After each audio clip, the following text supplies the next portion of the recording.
എനിക്ക് വളരെ ഇഷ്ടപ്പെട്ട ഒരു തിരുവചനമാണ് 106 സങ്കീർത്തനം 23 തിരുവചനം. അവിടെ ദൈവജനത്തിന് പ്രവാചകനായ മോശയെക്കുറിച്ച് പറയാണ്. അവരെ നശിപ്പിക്കുമെന്ന് അവിടുന്ന് അരുളി ചെയ്തു. അവിടുന്ന് തെരഞ്ഞെടുത്ത മോശ ജനത്തിന് മറയായി. മോശ ജനത്തിന് മറയായി. എൻ്റെ സഹോദരങ്ങളെ, ഈ വചനത്തിൽ നിന്ന് ആത്മാവ് എന്താണ് നമ്മളെ പഠിപ്പിക്കുന്നത്? മോശയുടെ പ്രാർത്ഥനകൾ ദൈവജനത്തിന് സംരക്ഷണമാവുകയാണ്. അവർ വലിയ ആത്മീയ തകർച്ചയിലായി. നിരന്തരമായി കർത്താവിനോട് അനുസരണക്കേട് കാണിച്ച് അവർ അവിശ്വസ്തയോടെ ജീവിച്ച് കർത്താവിന് ഒരുപാട് അവർ ദുഃഖിപ്പിച്ചു.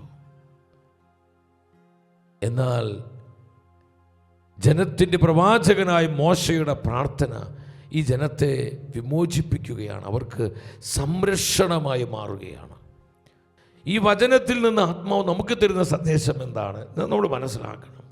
ഇന്ന് നമ്മുടെ പ്രാർത്ഥനകൾ നമ്മുടെ കുടുംബങ്ങൾക്ക് സംരക്ഷണമാകണം. നമ്മുടെ പ്രാർത്ഥനകൾ നമ്മുടെ തലമുറകൾക്ക് മറയായി മാറണം. നമ്മുടെ സഭയ്ക്ക് അത് അനുഗ്രഹമാകണം. ദൈവജനത്തിന് നമ്മുടെ പ്രാർത്ഥനകൾ അഭിഷേകമായി മാറണം. എൻ്റെ സഹോദരങ്ങൾ, ഇത് സംഭവിക്കണമെങ്കിൽ നമ്മൾ എന്ത് ചെയ്യണം? ഈ കാലത്തിൻ്റെ പ്രത്യേകതകൾ മനസ്സിലാക്കി കർത്താവിൻ്റെ സന്നിധിയിൽ കൂടുതൽ